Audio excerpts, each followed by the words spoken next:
Is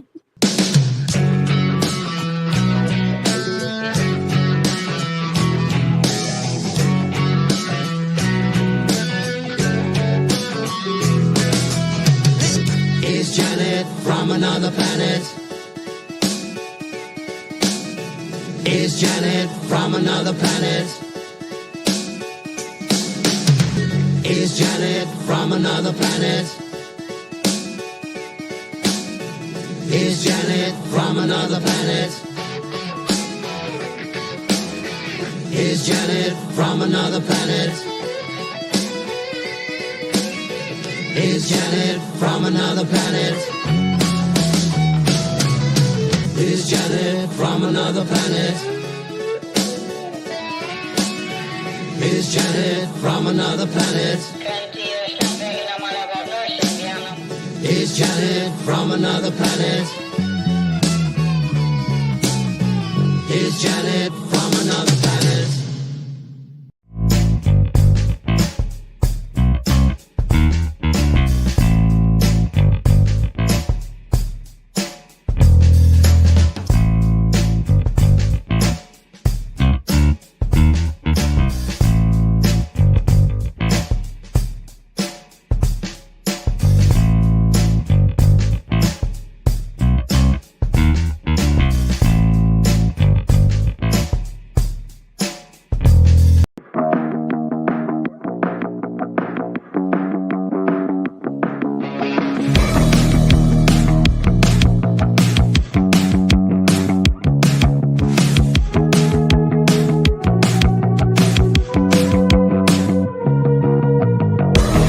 Today's digital landscape with the spread of false information can lead to dangerous outcomes. It's crucial for everyone to think critically and verify sources and reflect on the impact of what they share. Let's promote responsible communication to ensure that truth prevails and actions remain rooted in reality.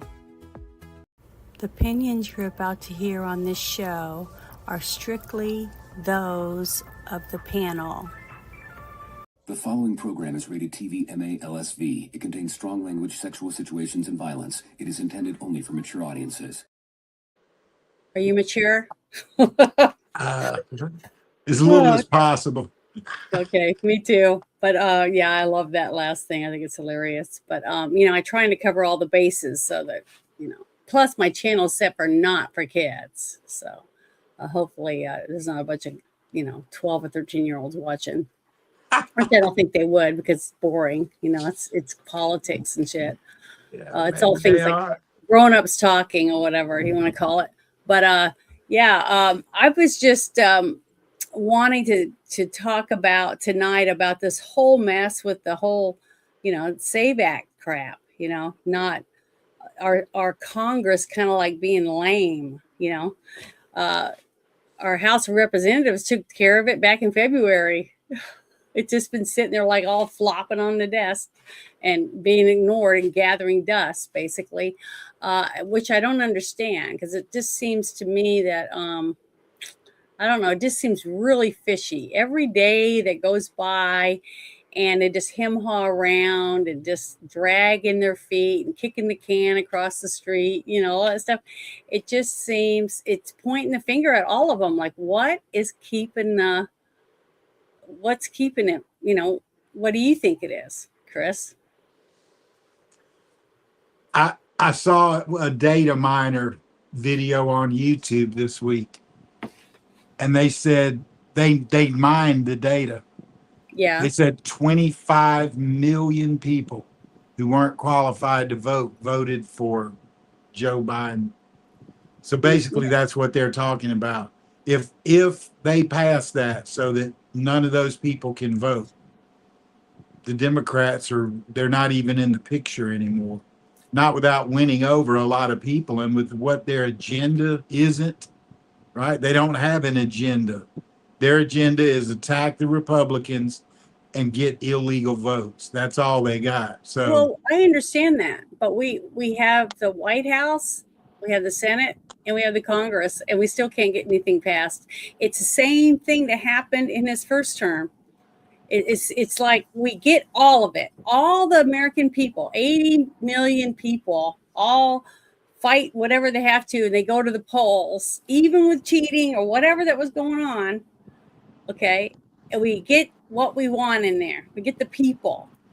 But when I was told that every single person in Congress agreed to take another vacation, for whatever reason, and my senators are in on it, your senators are in on it, all the senators supposedly agreed to take another vacation and not pass something that is ridiculous, because how in the hell can we not already have laws on the books that say that if you're an illegal citizen, you can't vote?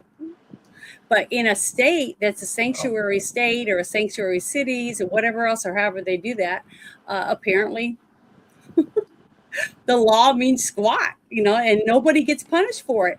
And then you have judges that go, bad, don't do that again. That's it. That's all that happens. Nothing. So you got people like me that are frustrated saying, what the fuck am I doing? I'm working every day. I'm paying my bills. I'm being a responsible person. I actually go and I get my permits for my weapons. I go to classes and I do all the things the right way, like the government says I'm supposed to, but yet I get the fucking shaft every time you turn around. Why is that? Yeah, I don't understand. four senators voted with the Democrats. You can give the names of these people. I won't do it because I think it's not. I mean, people can look it up. I don't want to threaten anybody, right? But you can say that those 4 people stopped it. That's how it works in Washington, D.C. Now, what everybody said before that, Trump went and talked to him and he thought that he was going to get it passed. And then 4 people didn't. But look what Marjorie Taylor Greene did to Donald Trump. Look what other people in the Republican Party have done to Donald Trump, but look at how many people are switching sides on the other thing too. Trump won the election because moderates pulled together and wanted to try a businessman in office. And he did so good the first time. And then this knucklehead, he didn't have his head out of his ass on all that election fraud. That's why we need the SAVE Act, because Joe Biden won in 2020. That's the whole point, right? It's almost like Politburo Russia that we all learned in school was this evil, creature. They can't elect who they want. And there's other countries, they have what elections. What shocked me about that, I just got to interrupt for just a second, because you said Biden won, right? What shocked me about that was many people that I know and I've known my whole life voted for Barack Obama, and as far as I can tell, they think he did a really good job. Okay, coming from the state of Illinois and then becoming president, that wasn't what we saw under Biden, right? So you have something to compare it to. But what was interesting to me is that none of these people that you hear complaining constantly about Trump being all these horrible names, a Nazi, a bigot, whatever, every single thing that they call me too, none of them said anything like this.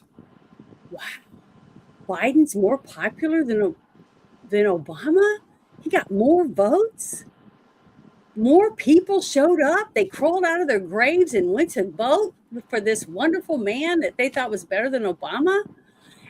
I just was shocked. And none of them, not any of them came to me and said, yeah, there's something fishy with that because I don't believe that he got more votes. Not one. Did you have any of your liberal friends say that they were shocked that Biden got more votes than Obama? Not one that I know of. No, I don't. I looked up the numbers, and it was almost like 100% of the people who could vote did. No, that didn't happen, right? Well, I've worked the polls in Louisiana and in the parishes, and a couple parishes, and also in Arkansas. I've worked the polls in quite a few counties, helping, and I went and I passed out flyers, and I did tons of stuff to try to help, for our governor, that's now Governor to win, because I really wanted to see Sarah Huckabee Sanders win, which she did. But the thing is, when you do that stuff and you sit there and you watch how the whole system works, how the ballots come in, how they're handed out, how they find out that the person's a registered voter, blah, blah, blah, all that stuff. Then you see all the videos that we saw on TV, with a guy with a stack this high in front of him, and he's writing on all of them and putting them in a slot. And you're like, what the fuck? That's illegal. Nobody's supposed to touch anybody's ballot but the person you handed it to. When you handed that ballot to him, it is no longer allowed for you to touch it until after you take it out of the box and it's time for us to count. That's it. That's why first you time have we to knew put it they in were the box yourself. the first time we knew they were doing that was with Ilhan Omar.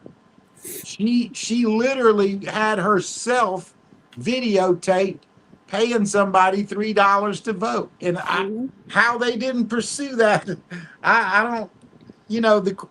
There was no Justice Department during the Biden administration. It was lawfare. People like me, people like Trump. I mean, we were constantly being sued, taken to court, arrested, and everything under the sun. It's like, what are y'all doing, man? Right? But they did it. Right? Yep. They think Trump is trying to use lawfare. What Trump's trying to do is stop lawfare. That's the whole point. You can't weaponize the judicial system. Right? We're in a mess. There's no doubt. Look at what happened in New York with them electing socialists. Somebody has to go clean that up. It's not just going to just go away. It has to be cleaned up. Yeah, the thing is, they openly, and I really do believe it, even if they go back and they try to go through all the, the counting or whatever else in New York City to see whether or not he won as mayor, I believe that he did. Okay, just like I worked the polls for many, many years, and I'm telling you right now, I don't feel like there was a shit ton of cheating going on to get Obama in office. I really don't. Everyone I talked to said, hell no, I ain't voting for Hillary. No, the only thing they went for Obama in a heartbeat. Yeah, the only thing they cheated on with him was vetting him to run. Okay, he qualified to be a senator. He qualified, he could have been the governor of Illinois, but he truly did not qualify to be the president any more than Kamala Harris qualified to be the vice president. Well, right? I've been hearing about that, but I don't know anything really in depth about it. All I know is from just me talking to people, I never felt like we got ripped off, or that I got ripped off or stabbed in the back because he won. Because I just felt, wow, I just can't believe this many people voted for him, with his record that he had in Illinois. And what I was telling people was the fact that he voted in his state to let girls that were 13 years old be able to go and get an abortion without their parents' permission. And I was like, and you think that's okay? And these were people that were saying they were Catholics. And they said, well, I really like him. Yeah, he's made a few mistakes, but he's only human. And they made excuses for him. And if we keep making excuses for all these people just so that we can vote for them because it makes you feel better, you're giving up your morals and stuff something you should believe in. And to me, I think that's terrible. That's just like, almost like cheating, because you are sacrificing who you really are. And I think that's one reason why we're in such shitty place that we are right now with all this fraud and all the USAID. I mean, when I heard some people complaining, the same people, mind you, that said that they voted for Obama, even though they knew that he voted in his state, and you can look it up, to let 13-year-old girls be able to get an abortion without telling their parents. And a couple of them were saying, there was people that were trying to stop that when they were trying to pass it in their state, that there was a couple girls that had been raped, one of them by their bus driver. And they were saying, well, she should be able to go to her counselor at school and get an abortion without having to tell her parents about it. It's like, that's pathetic. But you know how I've always been huge about underage girls or boys being assaulted by their teachers or anyone, being used because they're not old enough to make those decisions, and they're being groomed or whatever the reason was behind it. But I just think I wouldn't have voted for him simply for that. There's a few people in my state right now that I wouldn't vote for, and I don't care if they got an R next to their name. If I knew that they were involved in a bunch of scandalous, stupid shit, I definitely wouldn't want to know that I'm the one I put them in office, and then have them do the same shit, and me going, "Oh, I'm shocked," even though you knew already, what kind of freaking piece of shit they were.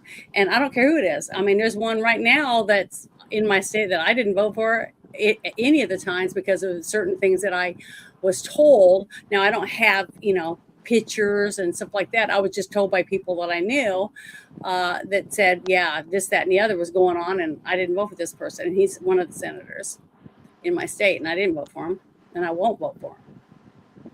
So Well, I just took it blank.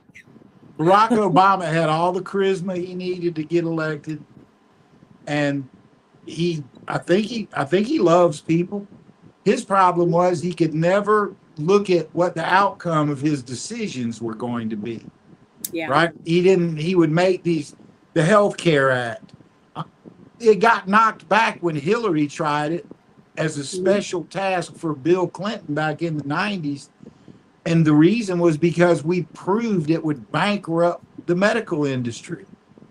And then they passed it. And they passed it because Nancy Pelosi, who vetted him to run for president, right? There was a reason that that whole thing was about the Health Care Act, right? So yeah, one of the things that really upset me during the whole thing after the first time Trump got in, and we had all the seats we needed, we had all the people, everyone was in place to be able to get things done, and they all ran on it, just like they ran on America First this time, okay, and they're still not doing shit. Is the fact that they all ran on they were going to get rid of Obamacare. And did they? No, they lied then. So I try to tell people, why you vote for that guy? That's one reason. Well, that's one of the reasons why I didn't vote for this person again that ran in my state, because they voted for it and nothing happened. They just do all this and they do nothing. Because that's what I tell people. Actions speak louder than words. If they get in there, like you said that you would help them, you get them in there, and then they just do this. They don't do shit. Then don't vote for them again. I mean, that's bullshit, and people still keep voting for them. Well, there's no one else. There's always someone else.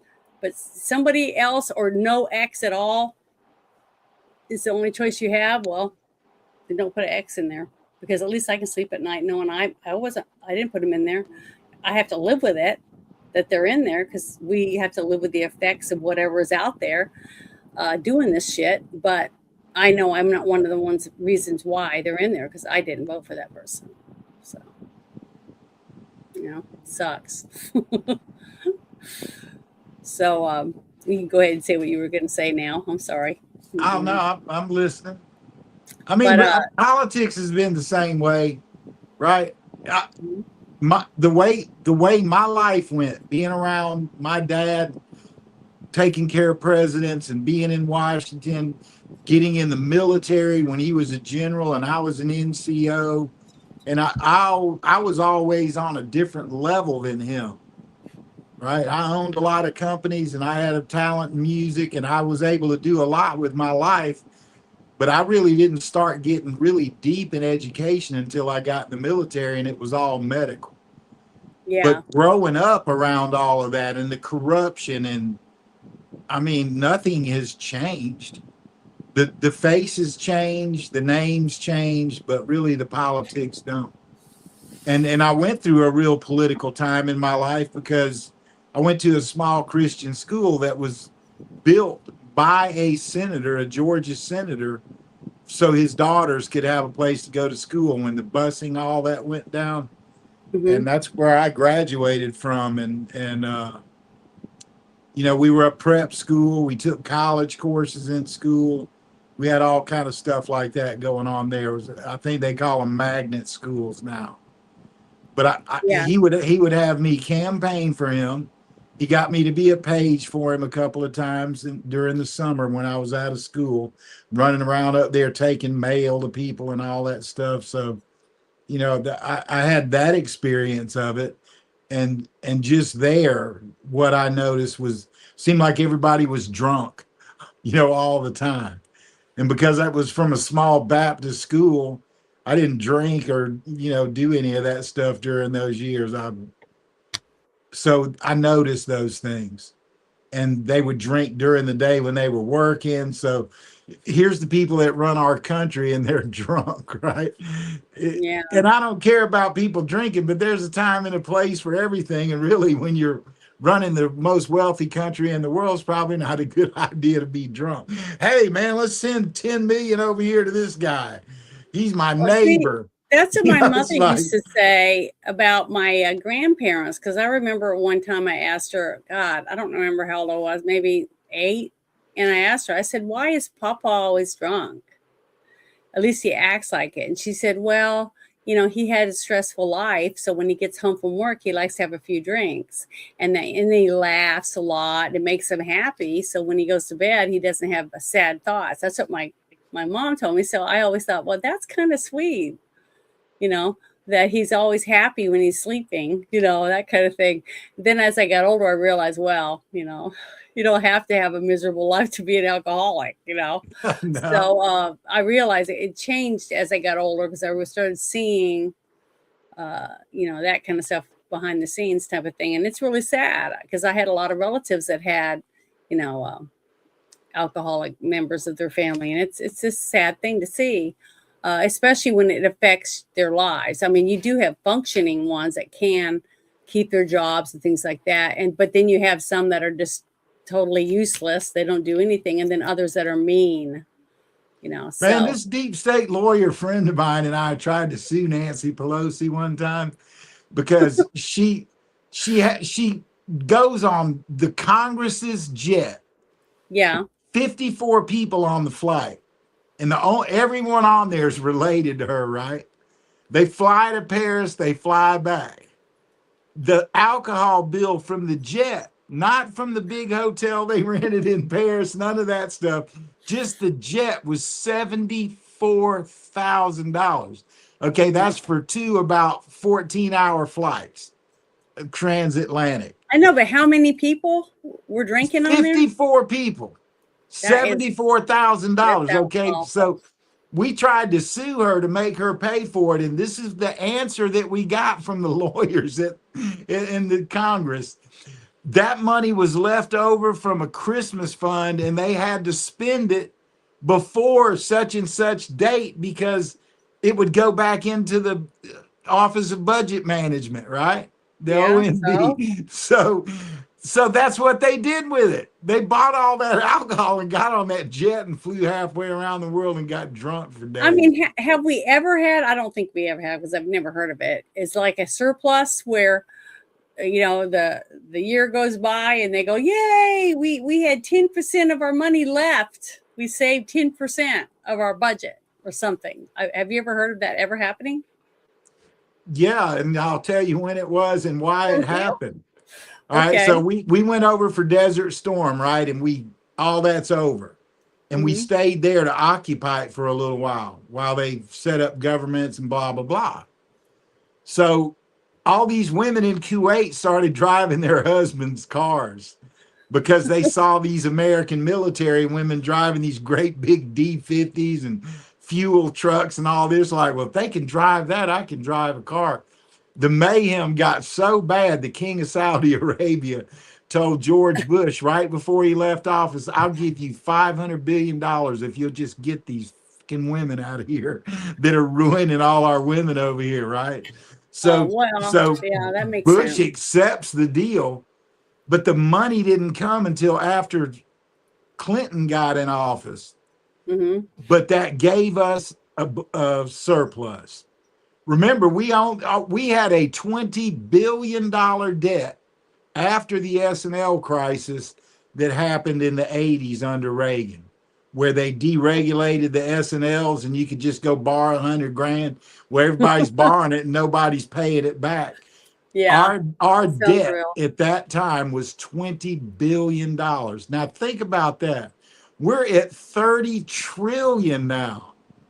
It It's USAID and all their lobbyists and giving money to their friends and all that kind of stuff. And half that money goes to casinos and drug dealers from South America. but I hate to say it, but it does. just think about this. If every person in Congress had to have the actual stacks of money in front of them to be able to allot it somewhere, just think about it. How much more money we'd have.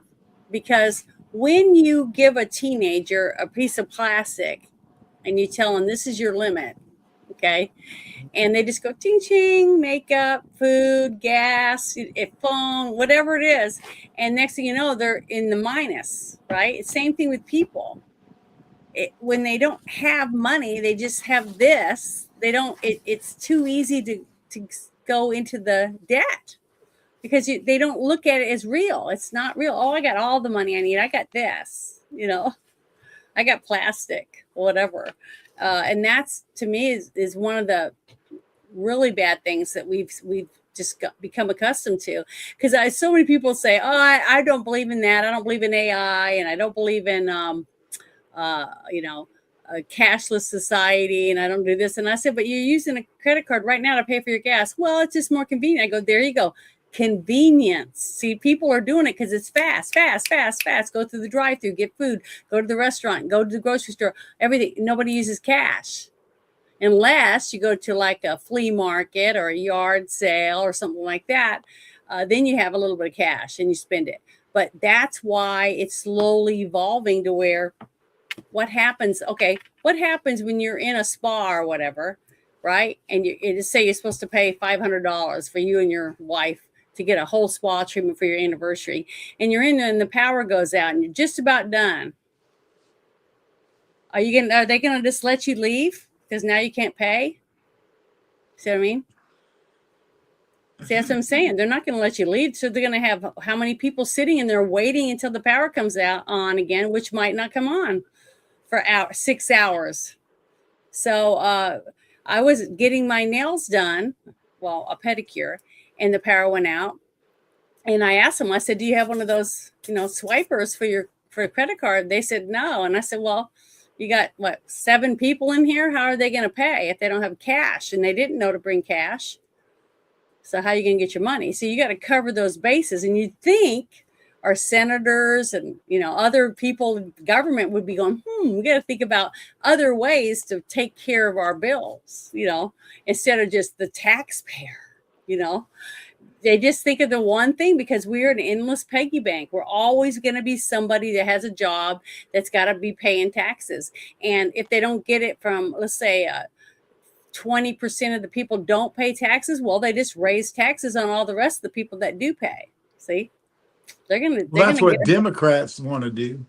Yeah, and that's the scary part is the fact that the people don't seem to talk about it when they're thinking about people running for office. The only time I ever hear anyone talk about their money going up is when they're having a huge race like governor or something like that. But all the little people that are running, every 2 years or depending on what your state is and how it's set up, I don't hear anybody complaining about, they're going to raise this many cents for taxes to build this bridge, down the road or whatever else. They're going to add this much gas to build a new school, a tax on gas, stuff like that. And then they bitch and moan that, look how expensive gas is. Well, look at California. Gas is expensive because they charge, so many dollars per gallon more money for their gas so that they can pay for all the other shit that you're never going to see, but you don't seem to care because you use plastic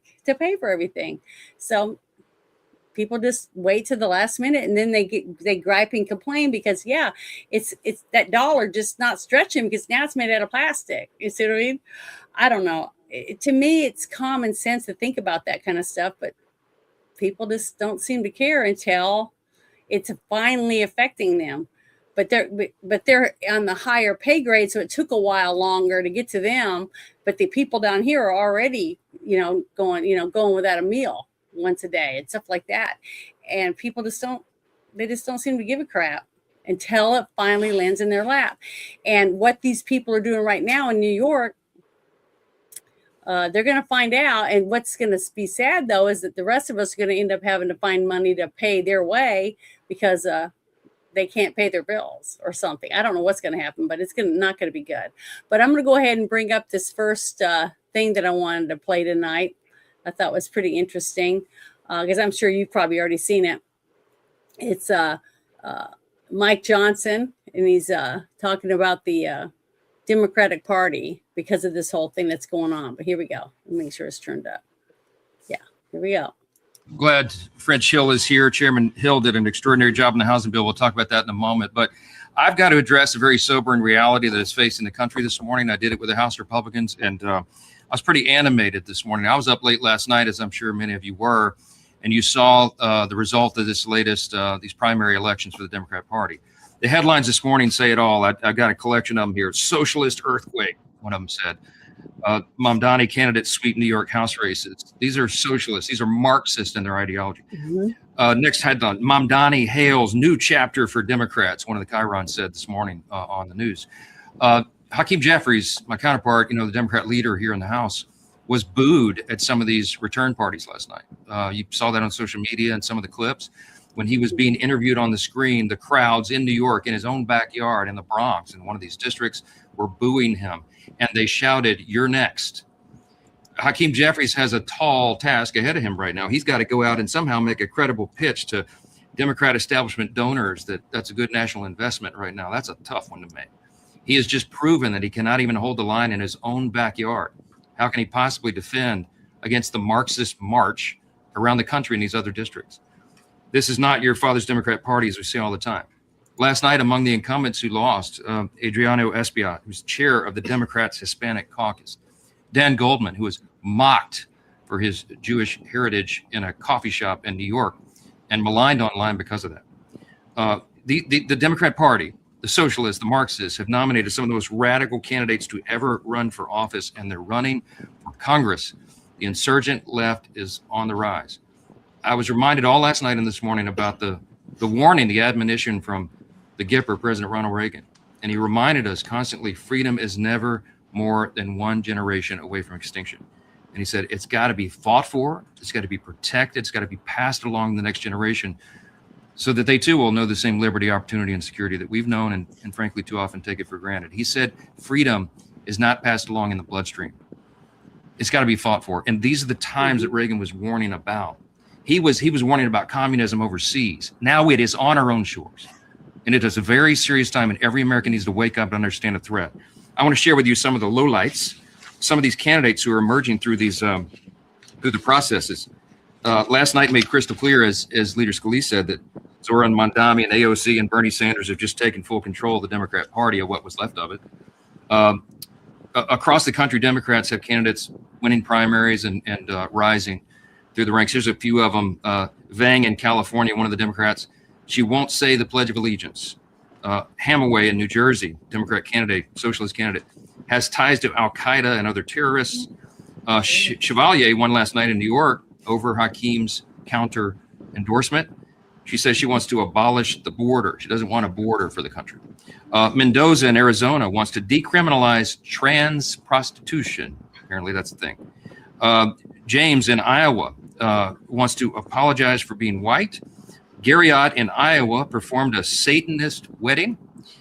And Bennett in New Jersey stopped going to church because Trump voters were there. This is just a sampling. And these kind of people have been popping up. You've been hearing me say for weeks, there are many Mamdanis popping up all around the country. It is a dangerous thing. This is not a joke. We're in a fight right now to save the republic. And every American needs to take this seriously. You need to wake up. This upcoming midterm election is not the midterm elections of years ago. It's going to decide the direction of the country. Are we going to maintain our status as a constitutional republic on our 250th anniversary? Are we going to make a new choice and go down some road towards a communist utopia? That's the choice right now. We've been saying for months, it's a contrast election. We've been saying it's a contrast between common sense and crazy. That's exactly what's going on. They give us new illustrations every day. I want to pause it for a second. There's something I wanted to say about that. I was thinking about all the young because I was watching all these young girls giggling and all happy in New York. You know, they were just so happy. And what the sad truth is, if you watched him being sworn in, the woman that was holding the Quran, which he was swearing on, she was wearing gloves. You know why? Because a woman cannot hold the Quran because she's unclean. There's so many things they don't understand, that they're going to be covered up, because if your ankles show or your wrists show or your neck or anything like that, even your face, if they just said they want you to wear a full hijab, it's because a man might get aroused. And if he's aroused and he has to have you in the middle of the street, there's nothing you can do about it because you're property. These women have no clue. But one day they will, when they don't have those options to just walk away or wear the shorts that they like or the tank top that they want. They just don't understand yet. Okay. There is a movie that I reviewed not very long ago. It's called Not Without My Daughter. It's based on a true story. And it's Sally Field starred in it. And it was really, really good. And I'm still getting views on it. I'm still getting reviews on that review, people watching it. And if you watch that movie, you kind of get an understanding of how your life will change under that when she goes to move with her husband to his home country. And then she's told that her daughter's about to turn 9 and she will be betrothed to someone else. It's a whole thing because she's an American and she doesn't understand. She's not that religion, but they don't have a clue. These young people don't understand. Let me jump in and say something right here. And I got a perfect segue for it. The USA just scored their first goal just 2 minutes into this World Cup game, right? Yeah. The TikTok is overwhelmed with videos of people visiting the country right now because they can't believe how amazing America is. They're posting our country's been lying to us. You know, people are saying they don't want to leave.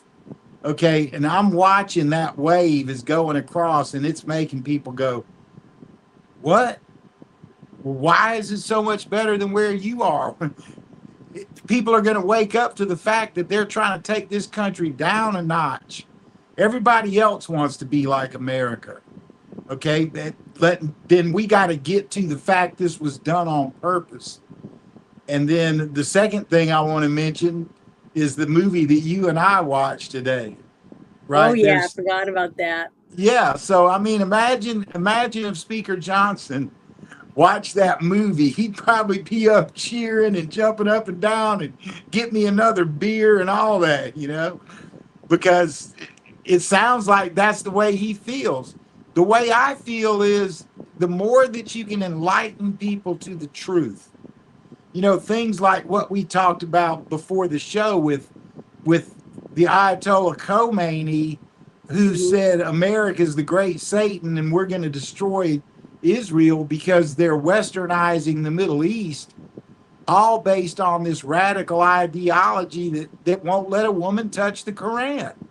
Right? 47 years of brainwashing, and then they opened our border. And now we got 2 or 3 million of those radical people over here at least. They're at least because they're electing these people that don't understand. It's not to get this country to become another Russia or another China. It's about to make it a great big Iran. Okay. And that's the thing that people really need to get their grasp on. They've done it to England. The people in England are beside themselves. The prime minister just resigned, and they say the guy coming in is worse than him. So we have a lot, to go on. And I played soccer. I played soccer with Nigerians and Iranians and Pakistanians and Egyptians and people from England and Scotland. And back in that young part of my days, we couldn't get players from other countries to come play soccer here because of the migration laws. And, I pushed for having it more lax so that I could go play in England. See, I got to try out in England. I couldn't go because I couldn't get my paperwork through. So we wanted to be able to have that. And that I agree with that. I think sports should be open in a global matter. And I also think that business should be open in a global matter, but it should be done with sovereignty of nations, right? And League of Nations started in 1910.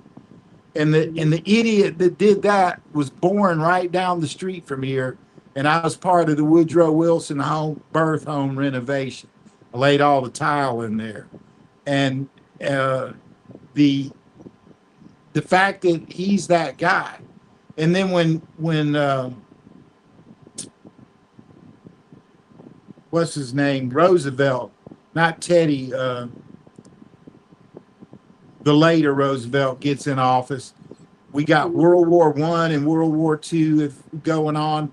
He got 3 terms because of World War II. They didn't want to replace the president after the second term because the war was still going on.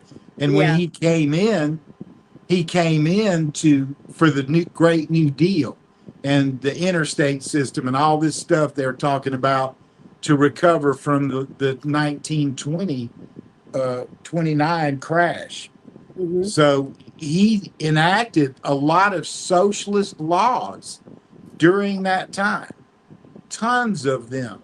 He socialized America, and that was because of the Great Collapse. Now, they thought we were going to have a collapse I remember in the 2000s, we were like trying to pick the year, and some people were saying 2030. I said I thought it would be 2024, and I was wrong, right? But the point that I'm bringing all of this up for, general population, the person who owns the little coffee shop, goes to work every day, the people that travel to watch the World Cup, people that go on cruises, whatever, people get along. People love each other and people get along, right? That's what these TikTok messages coming from all these people that came to see the World Cup are making everyone realize everybody wants to be in America. And why? Because the way we operate, capitalism, free market, you can own your own company, wear what you want, you can own a gun, right? Yeah, I was gonna say, because we got the Second Amendment. That's right. And they're loving every bit of it. Walmart's, Buc-ee's, Costco. These people are stunned that these places are even real. He's gonna talk about that too. Yeah, let's go ahead with it. Okay, because he's gonna talk about what's going on right now. Okay. And these radical candidates are self-describing, they're self-identifying as Marxist. They want to fundamentally transform this country. And sadly, many of these Democrat candidates and their voters just don't have the same zeal and affection for America. They don't appreciate the freedom that we have in this country. They're not even going to celebrate on July 4th. There's a new Gallup NBC poll that came out. Did you see that? Only 29% of Democrat voters that they polled said they're proud to be an American. What happened to the Democrat Party? They compared the poll from just 20 years ago, where it was 90%, because that's where Republicans are, above 90%. 29%. Over half of Democrats now say they would rather live in another country. What a split screen we're seeing. Right now, we're triumphantly hosting the World Cup games all around the country. And we're seeing people from different countries come and get a little taste of America, a little taste of freedom, of our culture and our society. And they appreciate it so much more than these socialists running for Congress. Fans across the country are truly enjoying our world-class facilities and the incredible atmosphere on the field and off the field. Thanks to social media, we're seeing a lot of these. This has been encouraging to see. The visitors appreciate what we have. Dutch travelers are in all Buc-ee's. German players took a midnight trip to the Waffle House. It's the greatest thing they've ever seen. English fans are roaming the Everglades. Japanese tourists marveling over free chips and salsa at a Mexican restaurant in Texas. Don't forget your blessings. The people from Europe and Latin America, many countries around the world, many of them, here's the key, they grew up under repressive state-controlled economies. They've never known freedom. They've never known these kinds of things. And they're seeing them for themselves, the genius of America's system. a system that rewards risk takers and entrepreneurs and job creators and innovators and people who create jobs for others and expand the economy and opportunity and broaden the pathway out of poverty for more people. That's what the Republicans stand for. That's what French Hill fought for in the housing bill, to give more people a chance, to restore the American dream. That's what we promised to the voters, and that's what we are delivering. The irony is, and it is a sad irony, and I'm so disturbed this morning. Y'all know me, I'm a happy warrior. I like to be optimistic and happy. This is a very disturbing trend. Visitors around the world marvel at what our free system of free enterprise is built, while rising socialist, Marxist, Democrat candidates are trying to tear the system down. That's what they told you in their campaign speeches. That's what they want to do. They want to tear it down. House Republicans are standing in the gap. We are not going to let that happen. And we had all the Republicans gathered up this morning, and I gave them the best locker room speech I can muster, because now is the time. We know America is not perfect. It has never been. But we've been in a gradual process of making a more perfect union for almost 250 years now. We're going to continue that. America's created more prosperity. It's lifted more people out of poverty. It's expanded more opportunity and innovation than any other country in the world. It's not even close. This is the greatest nation in the history of the world. It's not even close. Look at any objective factor. You hear me say it all the time. We're the most free, most successful, most benevolent, most prosperous nation that's ever been. And it's not by happenstance. It's because we're built on very firm foundational principles that the Marxists and the socialists have disdain for. What are the principles of America? I mean, it's not a rhetorical question. You all should be able to answer it. Things like individual freedom, limited government, the rule of law, peace through strength, fiscal responsibility, free markets, human dignity, the sanctity of all life. Why? Because it's articulated in the nation's birth certificate and in the Declaration. It says right there in the second paragraph, we hold these truths to be self-evident. What is a self-evident truth? Is something you have to know. It's obvious. We hold these truths to be self-evident, that all men are created equal. It does not say just born equal. It says created equal by someone. And it's our creator, God, who gave us our inalienable rights. Among those rights, life, liberty, pursuit of happiness. Such a profound statement. When they did that 250 years ago, they were saying something, the bold proclamation of a self-evident truth. And the implication is that every single person is made in the image of that creator, because the guys that wrote that, the men that wrote that, the founders that wrote it, were students of Scripture. And they understood, because everybody's made in the image of God, it means every single person has inestimable dignity and value. And your value is not related in any way to the color of your skin or what zip code you live in or what your talents are. It's all irrelevant. Your value is inherent because it's given to you by God. The Marxists and the socialists do not believe what I just told you. They don't believe it. Marxism, Karl Marx, his philosophy begins with a premise that there is no God. The state is the God. The state is the one that gives you your rights. And guess what? When the state gives you all your rights, the state can take the rights away. Nobody's telling all these little young self-described socialists, oh, we'll give you free stuff, but you're going to have to give up your freedom to go along with it. They don't tell them that. This thing's going to crash and burn. It always has throughout history. And the lesson of the 20th century alone is that tens of millions of innocent people have died because of these crazy, quixotic notions. We have to stand for freedom. We got to stand for America. We got to stand on the 250th birthday with greater conviction, clarity, and consistency than we ever have. I'm glad that millions of visitors here for the World Cup see that. I'm glad they got a little timely reminder. They're giving us one. All our faults and disagreements aside, America's filled with the most decent and faithful people. This grand experiment in self-governance has worked because we've adhered to the foundations, and we have to defend them. And that's what the Republicans are doing right now. We're defending the foundations of the greatest country in the history of the world, not against your father's Democrat Party, but now against the Marxists.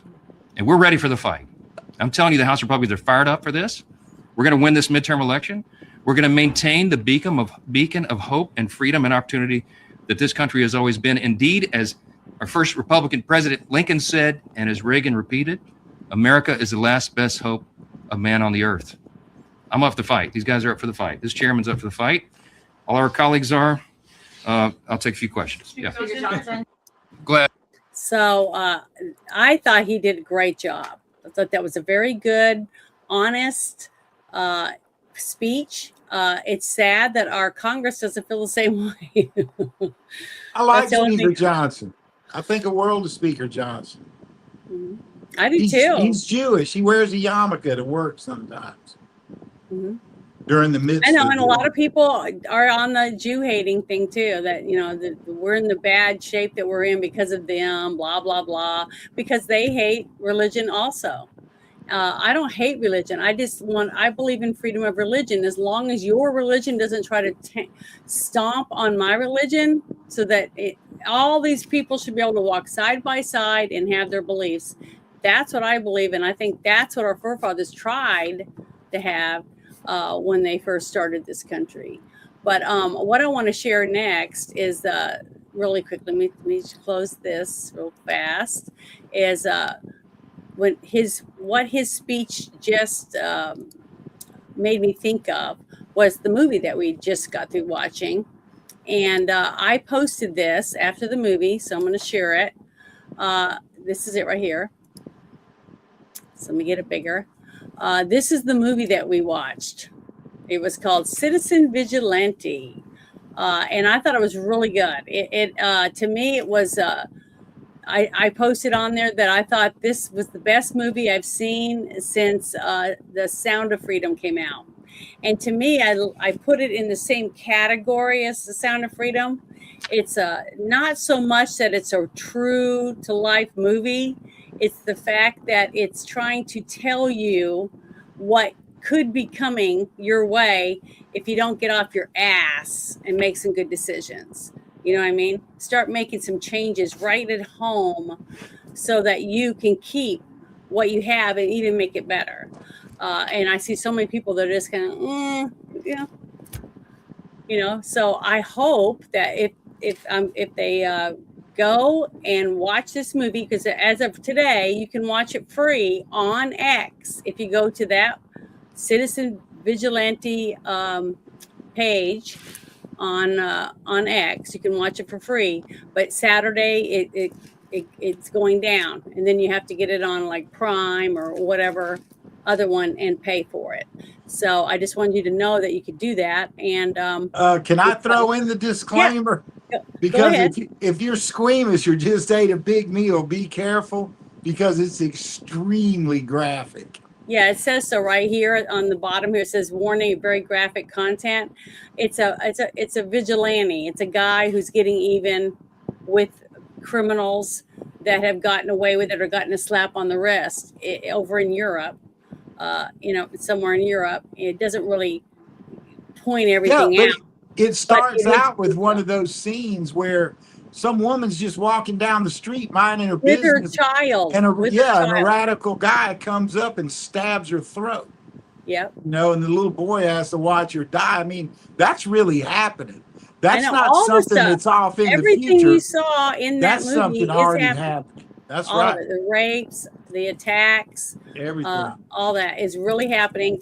But the fact that they have a guy that's getting revenge against these people because they've basically gotten a slap on the wrist or let out, after raping someone, they just say, oh, well, they're from a different culture, blah, blah, blah. They don't assimilate.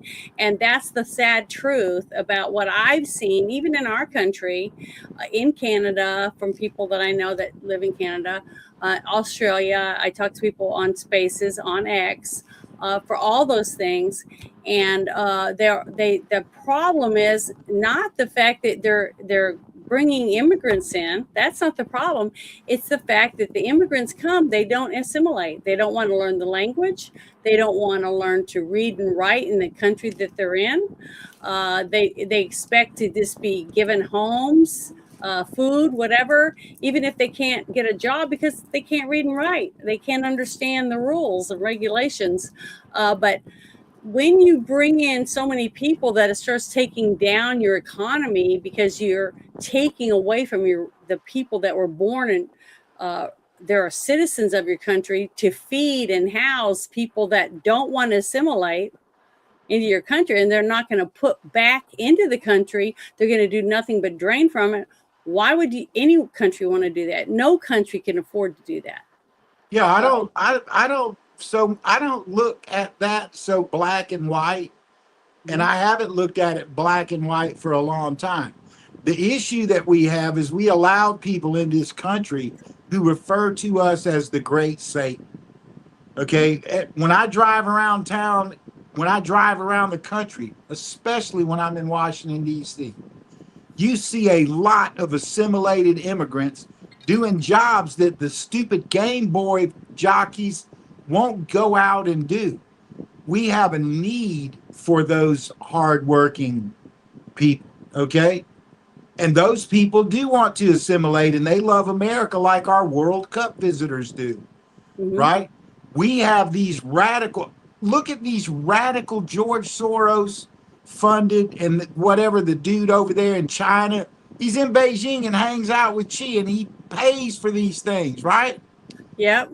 Okay, those are white chicks, right? It's all a bunch of emaciated white chicks or beta men who couldn't fight their way out of a paper sack, right? It's nothing more than noise. If you look at all of that stuff, we have what it would take to shut that down so fast it'll make your head spin. And then they go, but that's unconstitutional.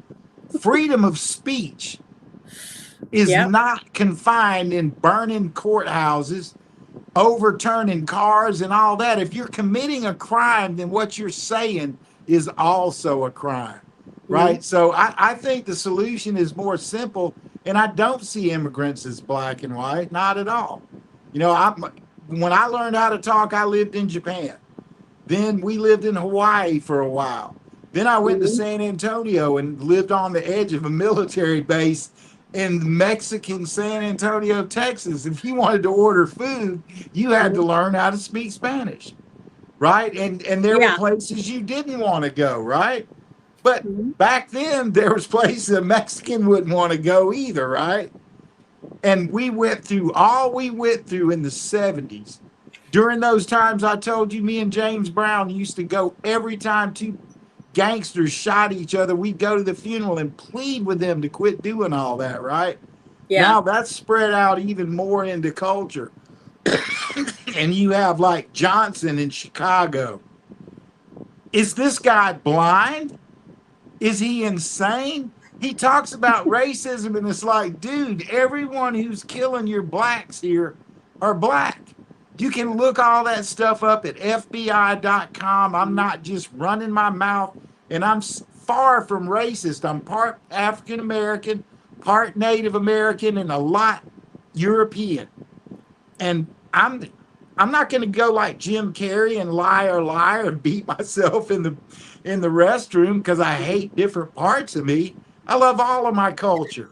I love my Indian grandmothers, and I love working for James Brown and being a funk keyboard player and all that. I loved being around all that. But I can tell you all the talk of racism fuels all of that great Satan bullshit, which isn't even true. And all the work we did to get where we got. And then 2008, we had an election. And we elected a black dude. And all of a sudden, we're racist. It's like, dude, my mom voted for him we twice. Voted for him twice. My mom voted for him twice. I told her she was crazy as hell, but you got to vote, right? That's just the way it is. But that was when all the effort we put in to segregate and black people go to white clubs and white people go to black clubs, and we got a lot of Hispanics working in the construction business and all this, and everything was fine. We were all getting along. Now, that's the world that the visitors are seeing.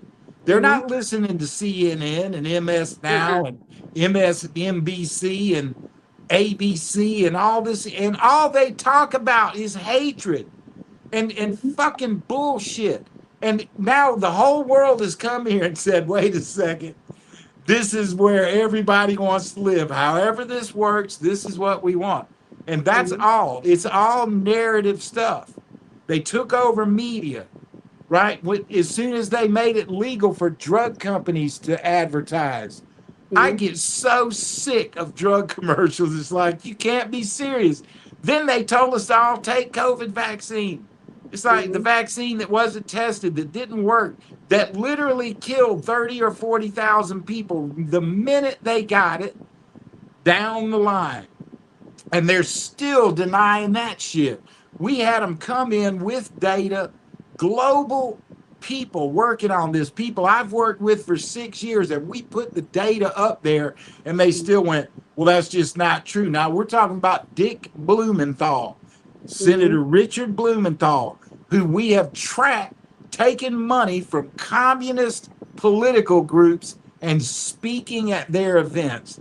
Man, I'm telling you, in 1953, he'd be hanging upside down with the deer out in the barn, right? Yeah. People, it was more like that movie we watched, right? Like that. But there was a time when that was the way it was. And if the law couldn't fix it, the mob would, right? Yep. And there was, and they would do all that crazy murder people. Then they'd go to church on Sunday, and say, God forgive me, but he had to go. I mean, that's how I feel about a pedophile. I don't want to Mhm. talk to one. I don't want to feed one with my tax money, nothing. If you get sexually turned on by children, something broke in you so fucking bad that you need to just be, you know, they castrate them and they still get out and do that crazy shit. It's like, I don't know, man, if a mind that fucked up. Now, we've allowed every bit of this to happen, but positive narrative, and the children are sick of it. I Mhm. promise you, the children are sick of it. Talk to a Yeah. lot of them, right? There's a bunch of kids around the golf course and all that. They're over it. They're over the crap they did to them at school. They think we're all batshit crazy because the way we listen to the hatred and all that. They're like, kids don't even feel that. Kids don't have any of that. None of it. We teach it to them. Now, here's what we got to do: shut the teachers up. And, free press my ass, whatever. These people are sowing hatred among the people, right? Of Mhm. all, there's a Bible series of verses in Proverbs said there's 6 things God hates. And at the end of it, it said, wait, nope, there's one more that's an absolute abomination to him. And you know what it is? People who sow discord among brethren, Mhm. people who stir up shit around people who are otherwise happy, get along good, no problems, and then somebody comes in and stirs up a lot of shit. God Mhm. hates those people. He won't look at them. They're an abomination to him. Like, smelling something really bad that you just like that. And that's what an abomination does to you. People Mhm. who sow discord among brethren. I have been telling people this for 20 years, that this, even the sitcoms in the 90s where it became cool that whoever could cut whoever else down the fastest, the wittiest, the ugliest thing, and demean people, and that became common in our culture. It went from TV shows where they did that bullshit trying to be funny. Then the next thing you know, it's everybody in the house. This Yeah. all has been going on for such a long time. Media was involved, all of it. And I'm telling you, China had a 50-year plan to destroy America. Russia has had plants in here, the pushing sexuality, drug addiction, all this. Then you got the cartels supplying the drugs, don't care how many people they kill. We've lost our fighting force of young men, but more importantly than that, they were going to be the fathers of our future. And they're all dead from drugs or COVID, where their balls shrank from getting rat DNA and all this other shit. Is like, this did not happen overnight. It will not be fixed overnight. Now, I mean, Yeah. I should not even talk anymore. That's my sermon, and I'm sticking to it. Yeah. Well, I understand all that. I mean, we can't quit. We just got to keep fighting for our kids and trying to get back to where we need to be. And that's all I've been trying to do. But I wanted to play this because I thought this was really, really moving for me too. To start to seeing these people finally being able to come out and talk about things. And I think that's important. But I want to play this for anybody who hadn't seen it. So, Byron Donalds. But I don't know if you've seen it or not, but here we go. Um, the Senate sucks. I'm just gonna come out and say it. They suck. This is not hard. 80% of the American people want the Save America Act to pass. Not 80% of Republicans, 80% of the American people. And the only organization that refused to act is the United States Senate. Everybody else is saying this is common sense. We should do common sense things. Let's Mm-hmm. make sure only Americans are voting in our elections. Makes sense, right? Let's protect the franchise of the American people. Let's make sure that people who are sent to Washington are being voted on by Americans. Who the American people choose is up to them, but we have a responsibility to secure that franchise and to secure that process for the American people. And what Mm-hmm. is happening in the US Senate is laziness, and quite frankly, it's disgusting. Mm-hmm. What? The Senate Democrats don't want to have voter ID in America. Why? Because they want to maintain their power.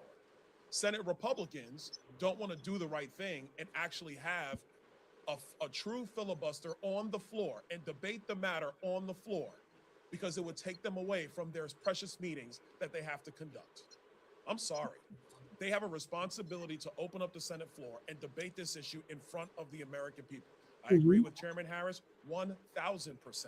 I want to hear what Chuck Schumer has to say on the floor in full debate about why he opposes this measure.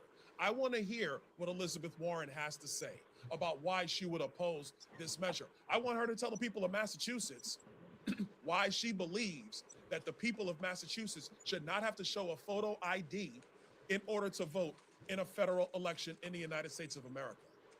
Just the other day, President Obama opened up his presidential library. Well, it's just good to finally see more and more people finally speaking out about how ridiculous this really is.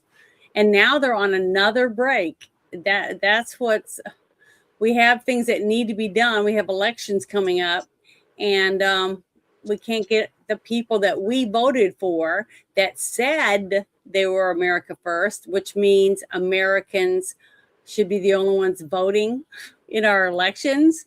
Yet we can't get them to vote on it when Johnson already said they had it done and voted on and on the desk of Thune in February. And it's been sitting here all this time, months after month after month, and they're just twiddling their thumbs. I don't know what they're doing. I don't know why, but every day that goes by, it makes you more and more suspicious about what is going on. Who's No, I mean, paying? there's reasons for it. This is why I watch all those stupid C-SPANs and why I've got my AI snoops everything for me that I need. I tell it what I want, and the AI, and I don't care if it's an Australian news broadcast, German, I don't care what it is. If it's news that I have in my tell me if this happens stuff, I get it. Right. Yeah. So among those things were why the SAVE Act. Well, the first thing was he put $70 billion in there for Homeland Security for ICE. They wouldn't pass it because of that. So then he did the whatever it was, they funded ICE right outside of that bill. And they're like, okay, we'll be able to do it now. No, the Democrats decided there was something else in there that they wanted, and they are taking SNAP benefits and doing a lot with SNAP benefits because there's so much fraud in SNAP benefits. Well, I want to say one thing what you said. They're taking little by little by little out of it. It sounds like, right? But the thing is, remember, wasn't that long ago, Nancy Pelosi pushes this card out with tons of papers on it. Well, if you want to know what's in it, you got to vote on it. Yeah, right. She didn't even want anyone to know. Well, at least we have people that are trying to explain what's in it and why it's important that it's in there. And now we get. I read that damn thing. Away from it.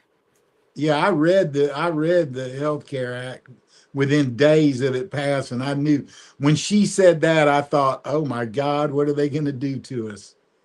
I mean, and really, if you think about it, remember, go back. I was talking about FDR. I got these are ex-Marines. There were lawyers. One taught history in college forever. These guys can get their hands on data kind of thing, right? And it's called Forgotten History.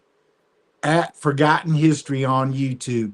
I would suggest every single person here go there because they tell the truth based on court documents, official government records, congressional votes, all that kind of stuff, and most importantly, the videos of the people, right? And they have one about what was crooked about George Bush. They got one about what was crooked about Bill Clinton. They do everybody. They're not, all they do is just show the record. And if you watch that, it really will bring you more to understanding how politics works and what goes on. Certainly no one is perfect, and they make mistakes. Well, what are those mistakes? That's what we're supposed to learn from. And I'll land that right there. But forgotten history. Oh no, I was trying to get to this point. Go watch the one about Roosevelt. Go watch the one about Roosevelt and the New Deal, because he breaks down how that socialism started. And the reason that I wanted to bring that up was healthcare, universal healthcare, was like crossing a line between social welfare and socialism. And that's where I think people really have gotten confused. We are a social welfare country. No one goes to bed hungry unless they're too sorry to go ask for help. Everybody could, for the most part, the people that are on the street are sick. And I know this because my ties with law enforcement and ties with the healthcare industry and with drug addiction and abuse through all these programs I've been a part of. Most people on the street are living in the little hobo places, or that's what they choose. And that's okay. If somebody can be simple with that, like, let them live that way, right? There's a lot of complexity in all of this shit. I'm telling you, in America, we take care of sick, hungry people, right? All you got to do is ask for help. And that's social welfare state. But socialism is different. And so I think people confuse those two things. What's the social welfare where and you what's the live socialism? also. A place like where I live now, you have churches, you have all kinds of organizations and groups, even people just in neighborhoods that would take Absolutely. meals Yeah. and do things like that for other people. But then when you get to the city, it's like they'll step over you. If you're laying in the street, they just step over you like you're not even there.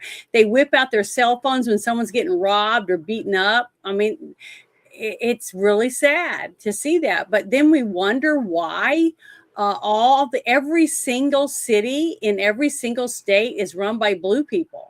Okay, I'm just saying that, and you can see by the actions of the people in the streets, that's who's running it. I mean, it just But see that, and that's what I'm saying. In the cities, it's socialism, right? In the think about how they gave $40 billion, man, to California to get homeless people off the street. And you know what they did with the 40 billion? They bought parks and let people put tents up there. And they gave them massages. And they were all on drugs. It's like, oh my God. Sad. It really is sad. Yeah, that's sad. That's socialism, though. See, we'll give you this, we'll give you that. They get the money and they give you exactly what they want to, and not one more thing. And if you think you're free living in a fenced-in tent camp, I mean, they didn't invite the Jews during World War II to go where they were getting gassed. They lined them all up with guns and made them go in there. These people chose that. That's what I'm saying about there's the sick mentality. Most of our homelessness and all of that stuff is more about mental illness than anything. And then let's look at the structure in this. You know why people like videotape somebody getting their ass beat and put it on TikTok? Because the assholes that clicked like on it, right? They're fed that, oh, you want to be a winner, find something really cruel and post it, right? No, back in the day, man, you people stepped in and said, whoa, stop, what's wrong with you? People still do that. It only takes one video on TikTok with 100,000 likes to make everybody think that's how everybody acts. That's not how everybody acts, because the Europeans would be going, oh my God, I tried to go to Waffle House and the bikers pulled up and there was a gunfight in the parking lot. You don't hear that shit from these visitors. They're saying everybody gets along. Everybody wants to help you. Everybody's so Everybody nice. says hello. Right. That's what I'm Or is talking about. nice. Yeah. Yeah, but these idiots on TikTok, that's a microcosm. But here's what the problem is: that microcosm has bled into mainstream media, broadcast media, who use our airwaves, by the way. Look at Yeah. the history of AM radio, how we developed the phone lines. The people funded that through tax breaks and all that. And private companies doing that didn't break out forever. And those were the monopolists of the early 2000s, who then basically socialized us. They started the Food and Drug Administration in 2010, told us what to eat, what not to eat, made drugs out of herbs and shit that grows in your yard, and told you that if you use the herbs, you were a quack. It's like, oh my God, right? All this took a century to happen. Yeah. Well, and we are where we are. The only way to unfuck America is to teach America what the truth is. That you can grow plants in your yard that can heal you when you're sick. That you can grow all your own food. That you can, everything. That you can start your own business. And all you got to do is pay a little bit of taxes on it. But no, whoa, everybody's got to have $20 an Well, hour. that's one reason why they started this whole thing, I think, with the voter ID. Just think about it. If you took every single company or person that ran for office or any of that stuff that believes that you should not ask someone for their ID when they want to vote, okay, so that to make sure that everyone just gets one vote like they're supposed to, right? But then you go to their business and you try to buy something or whatever else, and you want to use this credit card, and they say, well, to prove who you are, we need your ID. Well, why? I don't have to have one to vote. Didn't you say that or whatever?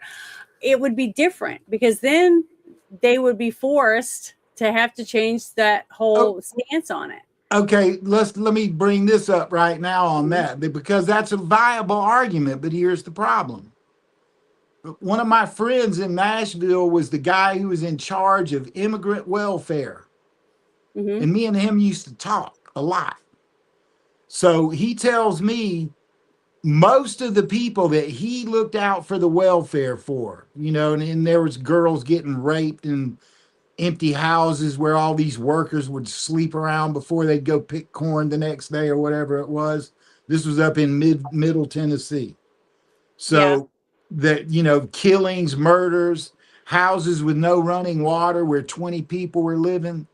He told me that those people come here, they make all their money. It's basically paid in cash. It's farmers, which, big ranch owners, shit like that.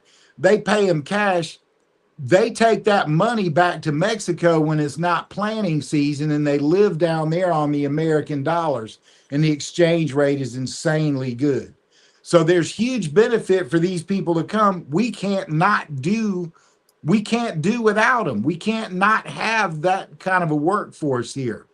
So that's one of the rehabilitations that needs to be done to the immigration system, because what he said they all say is, if I could just become a citizen, I would pay taxes. Okay. Now, my opinion, and it's just my opinion, but if you pay taxes, you ought to be able to vote. Like, if all you do is play video games and live in your mom's dad's house, and you don't go out and you don't become a part of the economy, and you're a tax burden on your parents and not a tax benefit to the state, you shouldn't have a damn vote. Whether you're 16, 18, 25, whatever, until you become a part of the American system and pay your taxes, you don't have a voice. That's like people that don't vote and bitch about who's in office. It's like, well, basically that's what I just said about assimilation. If somebody comes here and they want to open a business, or they start a job, or they and they and that kind of stuff, and they want to buy a home, and they want to assimilate, join their community, go to the schools, learn the language, all those things. That's why the whole thing that we have set up about becoming a citizen, having to learn the Constitution, all the different steps they're supposed to take, is because they're assimilating to our country. We're not trying to force them to all be Christians or all be no, not in America. Yeah. And it's Israel doesn't do that either. What our country's about. And once they do, and every single one that I've ever met that got their citizenship the right way, they're all glad they did. And they're proud Americans. That's right. So, I mean, to me, I don't understand why that's such a big deal. And that just walking over the border does not make you an American. I can tell you right now, I know someone who married a person from Norway. They got pregnant and they had a baby in America. And then they would travel back to Norway, and he worked there for a little while for his job. But the whole time they were there, she took classes and everything, tried to learn the language, all that stuff. So she could take a test, and she had to pass this test to be able to become a citizen. Well, guess what? Her daughter has already graduated from high school and went to college, and she's becoming, her job is about to start. And she still never got her citizenship. You know why? Because she couldn't learn the language. She couldn't learn to speak the language and understand the language. So she couldn't become a citizen of that country. And yet we're the bad guys because we are too strict, because we won't let people just walk over the border and we make them go back. Okay. It's just ridiculous. Same thing in Mexico. You can't just go there and say, I want to buy a property and I want to do this, that, and the other if you're not a citizen. That's right. And the people just think we're so horrible, but yet we pay all these other countries that hate us money to help them help themselves. But we can't even help ourselves. So I don't think we should be sending any more money. But I wanted to play this whole thing with the Kennedy. I just shared the link in the chat for everyone so that you can share it if you're interested. But I want to play this for you because these are all this stuff is all about the SAVE Act, voting, and different things like that. All connects. What I took away in part from the meeting was that the president really wants the SAVE Act. I mean, I think at this point, even your neighborhood squirrels understand that, and I want it too. I offered it as an amendment to our last in our last vote-a-rama, and I didn't get it. I didn't get enough votes. I'm open to any approach that we need to follow. What I took away in part from the meeting was so all of these people, the ones that you're seeing that are going in front of, the TV cameras and they're willing to talk about whatever, are all trying to say, this is what I tried to do. And there's no talking to these people, basically. So at least we know that some people are trying. They're trying to do something. I talk to them sometimes. They're just people like us, man. I'm telling you, it's all. Let's get to the real issue here, okay? Yeah. The money, the lobby. They visit these people. They have the agenda. Okay? That paper I sent you about who's winning the overall global unrest problem. Mm-hmm. And it pointed to the winner as being China. Mm-hmm. All right, let's talk about this a second. Okay. China is supplying weapons to Russia to fight Ukraine. Now, we've supplied a whole lot of weapons to Ukraine, basically because Britain wanted to fuck around over there, right? Mm-hmm. Now, Trump wised up. He said, we're not giving any more weapons and we're not supporting that, but you can buy them from us. Now, all of these companies that make bombs and aircraft and all that, I'm not going to say their names. Anybody can look them up, but we know who they are. Mm-hmm. And the people the stockholders and the people in these companies are getting rich. So we can fund a war in Ukraine that China is funding in Russia. And here's the problem. As long as that war goes on, and Trump already made a deal with Putin, they never made it public yet, but there's already been a deal made with Putin that we're going to buy our rare minerals from that part of Ukraine that was taken, right? Which, I mean, I would have done the same thing. And I think they're talking about a DMZ too, like in North and South Korea. So, 50 kilometers, whatever, you can't come here, we can't come there, and put a building in the middle to shake hands once in a while, whatever they're going to do. But my point is, we're supplying the weapons that will prevent us from getting rare earths. And China controls 60 to 70% of the rare earth production currently. So they don't need it. Right? You got sucked into this bullshit move right there, right? We're literally supplying the weapons, keeping us from being able to start building computer chips here and building more other things that we need all of that stuff for, right? Now, let's talk about what we discussed with Iran and Israel. The CIA helps Iran get the Shah in charge. Israel's like, that was the best thing ever. And they get good relations, and women are able to go get educated and do all this other stuff. And all the whole time, Khomeini, who was ousted in that overthrow, is planning to take Iran back. The day he does it, 1979, when they took our hostages from the university that were there 413 days, he called us the great Satan, and he said he was going to destroy Israel because they were bringing the Western world into Iran. Now, we're neck deep in that deal right there over something a completely radical person said because he was trying to rile up the people where he just overtook the country and turn everybody against us.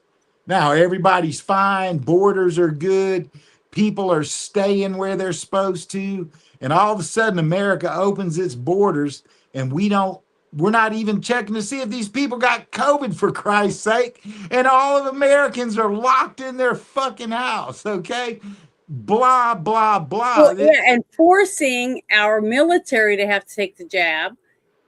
Okay, Right. and other people just to keep their jobs, but they're letting people walk in with no vaccines at all, ever. And who did that?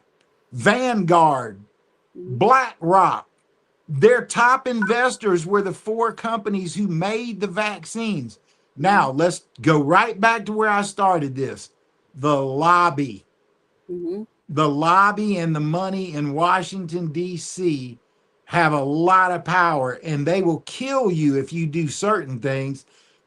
Seth Rich, other people, they shot Bill Clinton's legal counsel in his office in the White House and made it look like suicide. The guy who did that confessed on his deathbed that was the way it went down. It's like, oh my God, right? So yeah, Washington it's not like people think it is. The lobby, the money, and then if the money won't work, the mob will.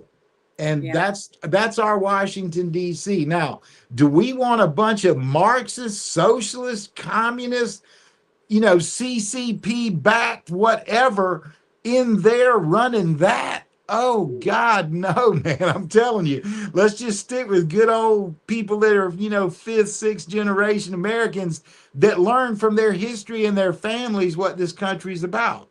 I'm going to post a couple of pictures on the other site. I'm going to post a couple on Discord.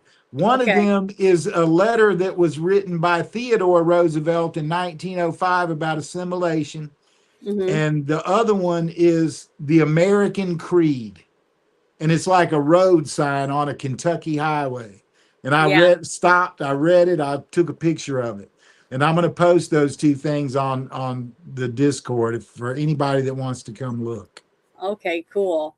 Well, but this is another thing that I found today on my timeline. It's from Lindell TV.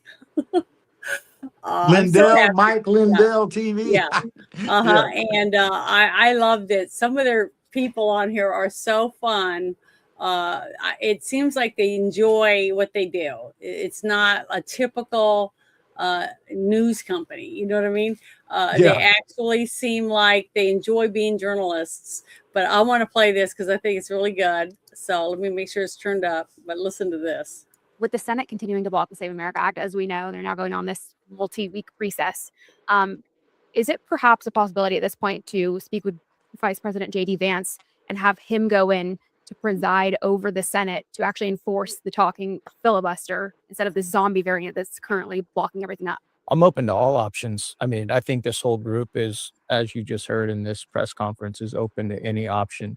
We don't really care as much how it gets done. We'd love to see JD or anybody that can go in there and influence the Senate in a way that would get them to bring this to the floor, actually have the debate so the American people can see it. And then we want to see an up or down vote. I think transparency is important. I think the American people want to see not only the debate, but then who votes up or down. As you know, we've passed this twice now in the House. We've done our work, but we're still pushing because, you know, when I go back home and talk to my constituents, the number one thing they bring up to me is what's up with the Save America Act? Is it going to pass? And, you know, so we're open to any and all options. Is that something the House Freedom Caucus would go and speak with the vice president about? I mean, I think this is like the one option that hasn't really been spoken about. And at this point, you know, desperate times call for desperate measures, right? Absolutely. Absolutely. Like I said, we're open to anything. You know, we've been talking to counterparts in the Senate. We've been talking to the president, and we're happy to talk to JD. Like I said, it doesn't matter to us how this gets done. We just want it done. And if you just had to go out on a limb, why would you say the Senate is just so intent on holding this up? Is it to, you know, further their own personal agenda? Is it because they don't care about the future of the country? I mean, look at what happened in New York just recently with communists literally taking over. I mean, this couldn't be more important, yet they don't seem to care at all. Why do you think that is? You know, I don't know whether it might interfere with their nap time or their tapioca pudding, you know, get-togethers or whatever they're doing. But, you know, like I said, at the end of the day, the American people have spoken loud and clear. 80-20 issue, Republicans, Democrats, independents. You know, they might be scared that, you know, Democrats might bring things to the floor during this process.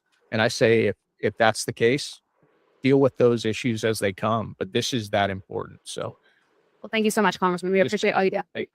Well, I thought that was really good. A very good back and forth. But the thing is, I believe that the people that voted for Trump and voted for a lot of these people that are in office, for it to be transparent, get them up there on the floor, let us hear what they're saying to each other. And then when they do have a vote, let us see their. We don't want to hear their bullshit. You know, let me tell you exactly what I'll do. You heard everybody, Senator John Kennedy, this guy, Trump wants the SAVE Act. 80% of the people want the SAVE Act. Do you know what the president has the power to do? He can mandate a vote to the people, give them one day and say, go and vote on this one issue. And then have that vote, and Congress has no say in it because the president is not just the commander in chief, but he is the leader of the militia. And the militia are all of us with free speech and guns, right? So he can give the militia an opportunity to vote, and everyone qualified to vote can vote. And once that vote's told, he might lose. See, that's the thing about putting things up in front of the people. He might lose. On this one, I don't think he would. If he tried to do some radical shit with abortion, you're looking at 50-50. And men are going to vote. It's none of their fucking business, right? You know, blah, blah. People are going to vote that it doesn't even have anything to do with. If they just would abide by the HIPAA laws they made in this country about discussing your medical shit in public, right? Don't do it to yourself for sure, but other people can't do it, right? So this is a medical procedure. It needs to be done, and zip it, right? Yeah, I I don't, don't really want to hear them whining. Oh, I can't yeah, wait. I don't want to Whatever hear they're their shit. all I want to know though is if they come up there and they do their debate, whatever it is, why they're going to vote for it, blah blah blah. Okay, then we get to see the roll call and the vote. Okay, and get to have the names coming down the list, showing us the voters that put these people in office, especially when it comes to your states, when their names come up. We know where they're at. Okay, you and I, we're paying more attention to it, so we know a little bit more. But people who just don't normally watch it, and if they would just tune in and watch that, they would pretty much know that, man, the guy I voted for, he sucks. I'm not voting for him again. That's why they don't want it to be open to the public, because they're afraid they're going to lose. And uh, to me, the only time you hide things is when you don't want people to see what you're doing. Yeah, there's a recall election going on right now, and you know who it's for? Mm-mm. That sheriff that bunked up that case of the that TV lady's mom. Oh, yeah. I can't remember what her name is, but I know who you're talking about. Her mom's dead, I'm sure. Guthrie, the Guthrie family. Okay, so here's the deal. They got a vote on him right now, but what the reason they're trying to vote him out and what came up was the FBI investigated his office a few years back. And so he had a rub with them. And when they showed up and said, we're taking this case, he told them to get off the property. And then no judge or anybody ever ordered the FBI in there, which that can happen. A federal judge can do that, but nobody ever did it, and probably because of local politics. And that's the point. We should have a show one time about local politics, because if you look at grassroots stuff, what people are able to do, blah, blah, don't tell me grassroots politics isn't real. $650 million they stole. They said they were giving it to feed children. Okay, now, if the local politicians gave a damn about children, they'd have been walking around that building like wolves. What are you doing with the money, right? Local politics, the power of local politics, how you can get money, build buildings and do all. But see, now it's not, people don't do those good things. A guy used to build a library, build a radio station, or we don't do those things anymore. That's one of our big failures. And so, I have a very positive outlook, because I think that there's an awakening going on. And it's as slow as it is. Oh my God, it sort of started happening, right? Like, and I'm saying that because we actually have elected officials saying in front of cameras now the shit we've all been saying for the last 12 years. So they're not ignoring us anymore. Yeah. Right. That's a big part of the awakening. Yeah. Thank goodness. I have an outlook about it. As far as the labor we get from Mexico or Honduras or whatever, the hell with all that. That shit doesn't matter. If we build things, build infrastructure, fix bridges, fix roads, build homes, right? Then life is like a farm. You can't have a farm without animals that don't reproduce, right? You can't have a field of corn if you don't plant it, right? We got to get back to that mentality. And I'm not saying farm life and all that shit. I'm saying life breeds life. And as soon as we start focusing more on life, we'll start doing. Because the best thing that could happen for the people who have voted illegally in the end is that we would stop having all the crazy shit we have between these two radical parties, and they could restructure immigration, have these work permits, even allow those people to come and go from Mexico, which is what Bush's Mexico Open Trade Act was supposed to do. But it got used by criminals, twisted up, became a drug highway, blah, blah. always who's got the most money to pay off people to do what they want to do. And if you can get government money to pay off people to do what you want to do, that's when you're in the system and you're stuck there. Yeah. And that's the world that we're living in right now.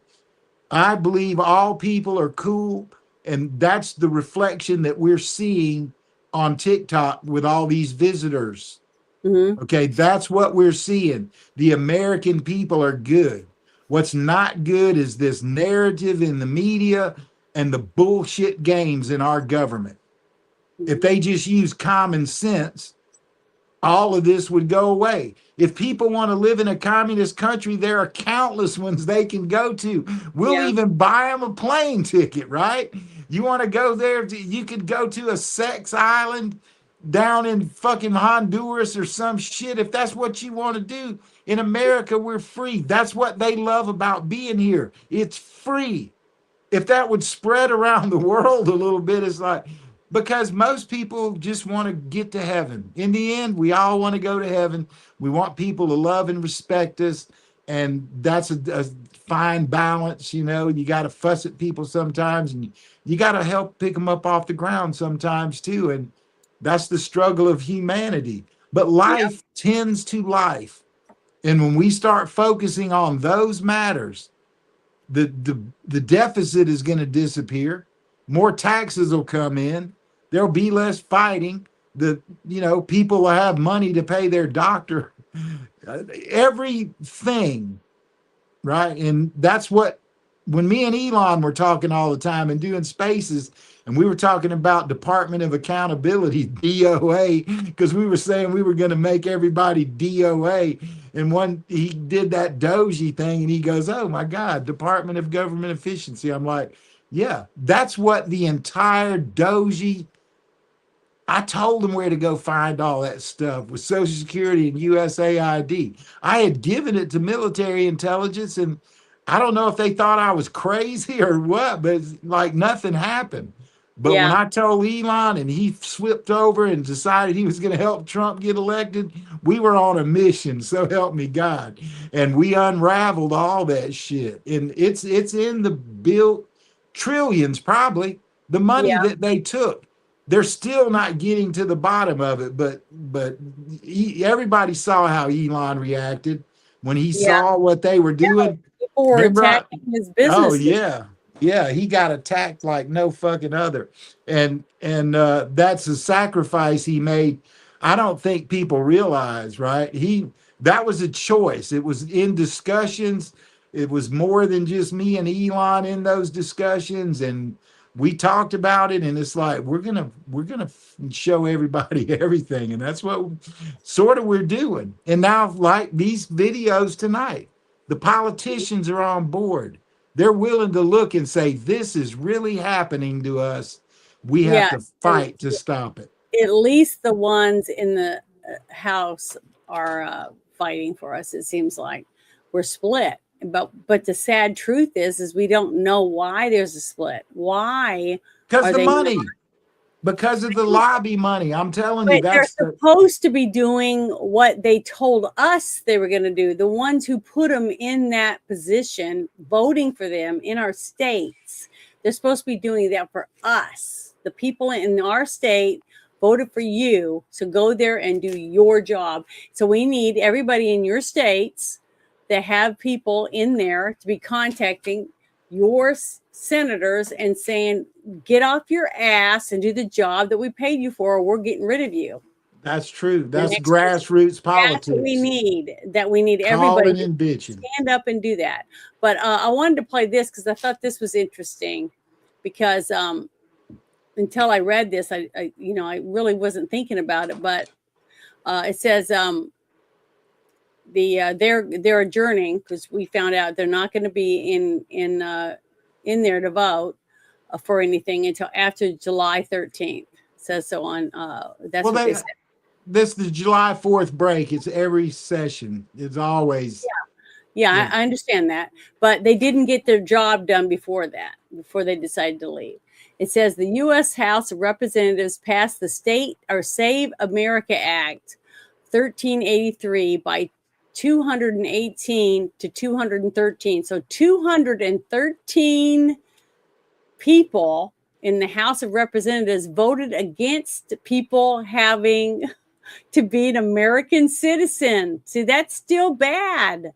Even though it passed, okay, it's still bad that we have that many people that didn't want us to not let illegals just walk over the border and get a ballot and vote for whoever they want. We could have Cuba people coming over that love Castro and say, yeah, we're going to put in every bad person we could think of, the drug runners and stuff that'll run this country. I mean, it's just ridiculous the way that this could turn into a disaster if we don't get people off their ass to get this taken care of. But this is what was interesting. It says, a bonus, for the first time in modern American history, the President of the United States is blocked by making any recess appointments. And it shows Ronald Reagan had 240. George W. Bush had 77. Bill Clinton had 139. And George W. Bush had 171. And then Barack Obama had 32. And Donald Trump has 0. They've made sure that they have someone go in and hit the gavel so that he can't make recess appointments. Even though they decide to do this, taking all these days off, 19 days, but yet they're not going to let Trump do his job. See, that's another reason why the red flags are going up for me. It doesn't make sense. If these people rode on his coattails to get in office, then why aren't they doing what we voted them in there to do? None of that makes sense, but I'm going to play this video for you real quick. It's not very long. Right. But for example, on the health committee, you have Senator Collins, Senator Murkowski. They've already raised concerns about RFK Jr. I think when you have Matt Gaetz, there's already some Republicans who have spoken out and said some things. The numbers start to get problematic if that is a problem, and your onus for you is to try to get the president who he wants to be in the cabinet. Do you then punt to a recess and try to recess the Senate for 10 days and get those appointments in? Well, it's an option, but obviously it takes, you have to have all Republicans vote to recess as well. So the same Republicans that you mentioned that might have a problem voting for somebody under regular order probably also have a problem voting to put the Senate into recess. You have to have concurrence from the House. There's a process. All this is a process. But I don't think any of those things are necessarily off the table. I think we have to have all the options on the table. And these nominees deserve their day in court. They deserve a hearing, confirmation hearing, an opportunity to be vetted, and the Senate will perform its constitutional role under advice and consent. But we are not going to allow the Democrats to thwart the will of the American people in giving President Trump the people that he wants in those positions to implement his agenda. When it comes, the thing is, they're not. So I don't know. I'm just having a really hard time with just them lollygagging around and not doing what we sent them there to do. I've had a hard time dealing with that, trying to figure it out because it doesn't make any sense. But we'll just go past that and go to this next thing because I really do like this guy. And I like Stephen Miller. And I think he's very informative. So I'm going to play this for you. I think it's really good. It's not very long, but here we go. That's the communication challenge that we all have together, Sean, which is to explain to the American people that Democrats you grew up with, the Democrats that your mom and dad grew up with, the Democrats that your grandma and grandpa grew up with, do not exist anymore at all, not at any level of government. A vote for any Democrat anywhere for any office is empowering a party that wants to strip this country to the bone, to take away our security, our defense, our way of life. Just tonight, Sean, I saw a Democrat member of Congress online defending the Antifa terrorists in Texas who were just jailed for shooting an ICE officer. They shot an ICE officer. They were charged with terrorism, and a Democrat congresswoman was defending the Antifa terrorists. That's kind of scary when you think about it. And you could see how upset he was about it, but he's not lying. I see it all over the place. I'm on lots of different platforms. I'm on TikTok. I'm on Rumble. I'm on Instagram. I'm on YouTube, and I'm on X. Those are the ones I spend most of my time on, and sometimes on Telegram. And it's shocking when I read all these people, mostly leaning left, spouting that kind of stuff about how horrible we are, what kind of horrible people we are, that we don't want illegals to vote. We don't want illegals to have a place to live in our country and be paid for by our tax dollars when we have homeless veterans, stuff like that. It's just sickening to me that we actually have people that think that that's okay to do that. I don't know. I'm really struggling with this. I'm really having a hard time with it. Well, Trying to understand. I can tell you this, for what the lobby damage the lobby doesn't do, Hmm. those guys are detached from the people who they vote for, who vote for them. I mean, right? They don't, if they were eating in cafes every morning and having round tables, you know, whatever town talks, whatever they're called, if Yeah. they spent more time around people, they would know more what the people want, right? And so they generally, most of them will go out and do things when they're not in session. Some of them don't because they're just lazy as hell. Well, they got But 19 days coming up. I hope all of them go back to their hometowns and walk around, talk to the people, and see what their people want them to do. And I bet they won't. They'll all go behind their little gated communities and do whatever, and won't even think twice about going and talking to the people in their state that put them in there to make this crap decisions that they're making. right, right. So it's really easy for them. They're detached from mine and your feelings and what we want. And then somebody comes in with a briefcase with 100,000 bucks in it, or 10 vacations for whoever you pick, or whatever they bribe them with. God Mhm. only knows, gold and everything else. Bitcoin now, cryptocurrency. It's all it happens, right? Mhm. Soon as that money shows up, and the fact that you're just a vote, you're not Janet, you're not a person with feelings, you're Mm-mm. just some asshole that voted for me in Arkansas, Yeah. right? And that detachment is as damning as that money is. I think if the money wasn't there, the detachment would be bad, but things would get done. I think, you know, if the detachment wasn't there, but the money was, they would at least have enough conscience to do what their voters want them to do. But they're so detached from the voter that it just becomes, just give me the money. Easier. And Yeah. It's everybody up easier to there's take the doing money. it, right? Mhm. You know, I've told you about when I work up there. I spend weeks at a time, right? Yeah. I'm Mhm. walking around in Congress. We do the hearings, and you hear them yelling at each other in there and all this other shit. And then you go out to one of these really great, you know, 400-year-old restaurants, and they're all in there at the same table drinking and laughing and cutting up.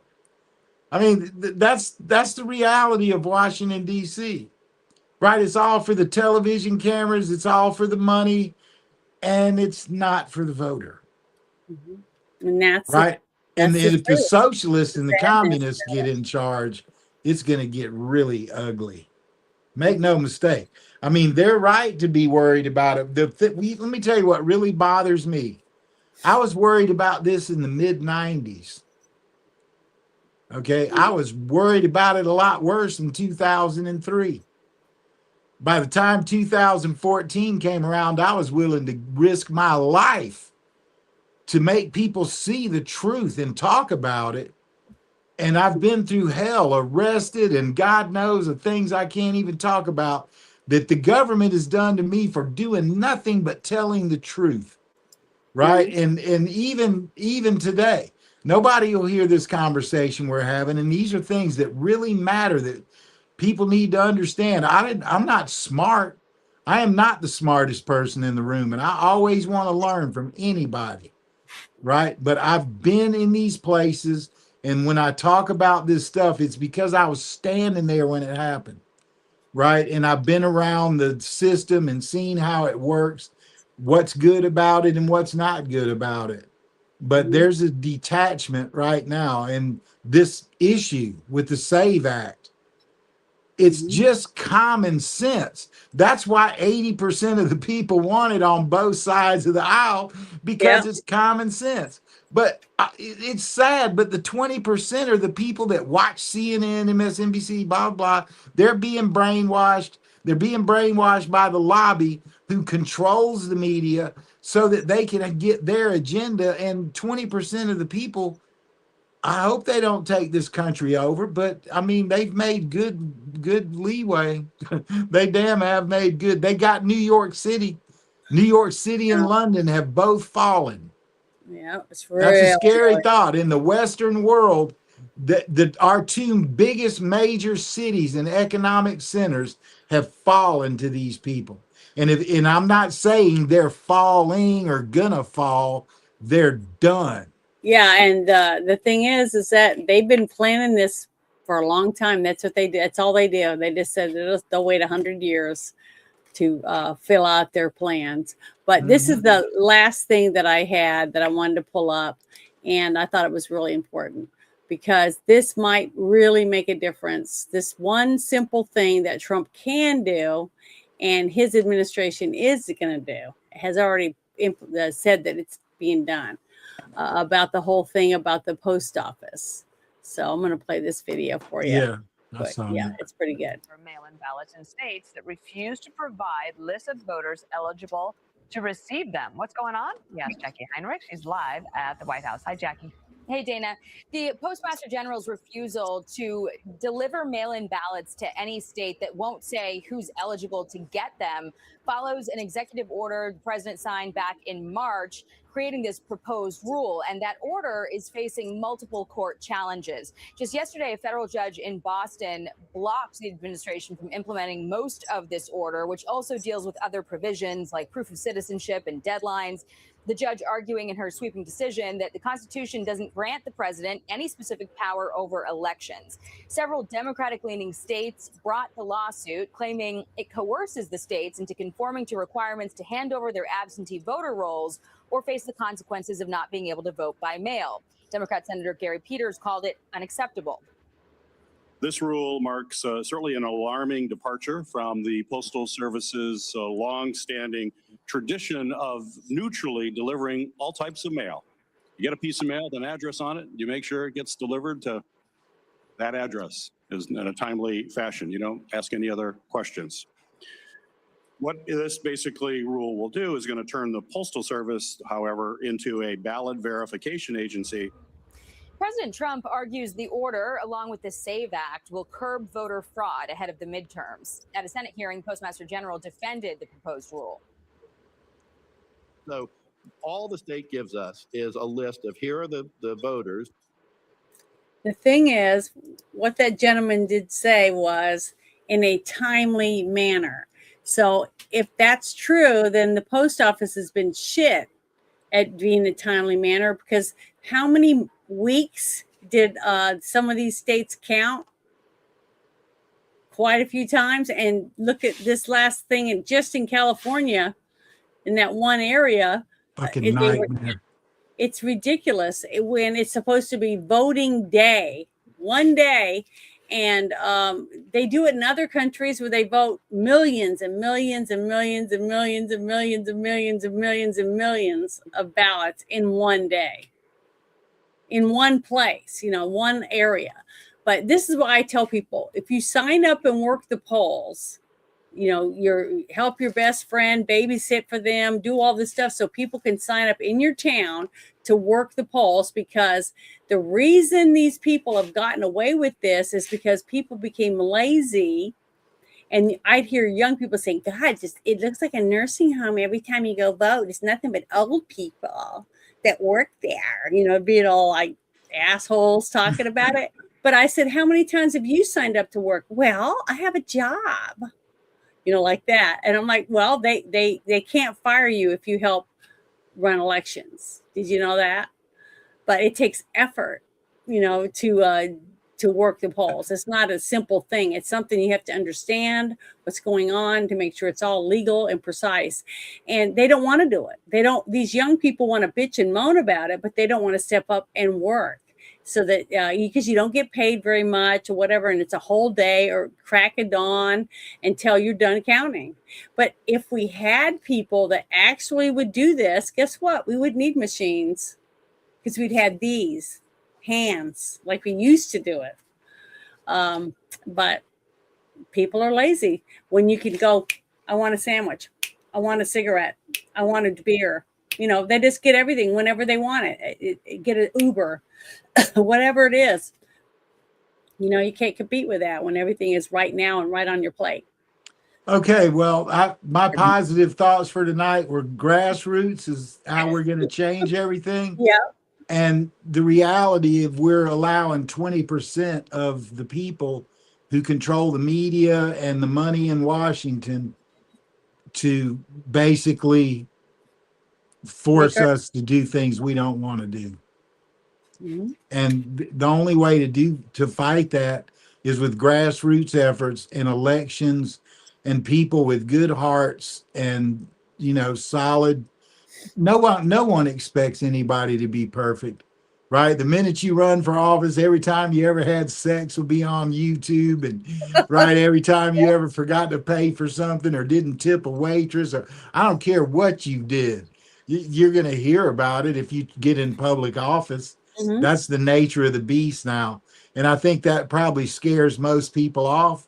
But once you realize it's kind of fun to be hated, it gets pretty fun. I've been doing it a long time, and a lot of people hate the shit out of me. But the one thing they know is I'm going to tell the truth. And I'm not hiding something to make people feel good. I mean, I was really the first one screaming about COVID.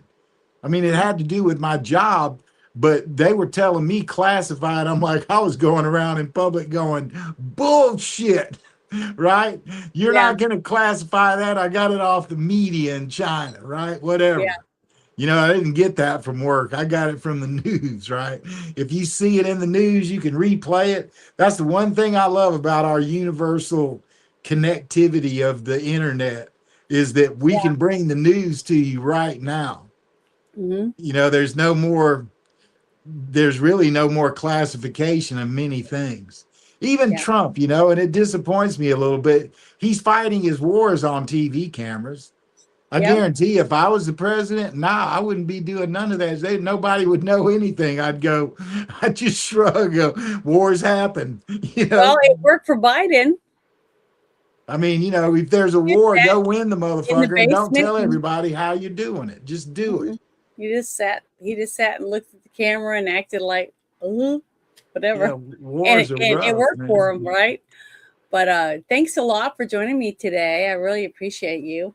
Oh, I ran my mouth a lot tonight. It was fun. But it's good. The thing is that it's all things, it's factual information, but a lot of people may not have known about it. And anyone watching this tomorrow or the day after, or whatever, might be, and I put all of the links in the chat, which I have set for replay.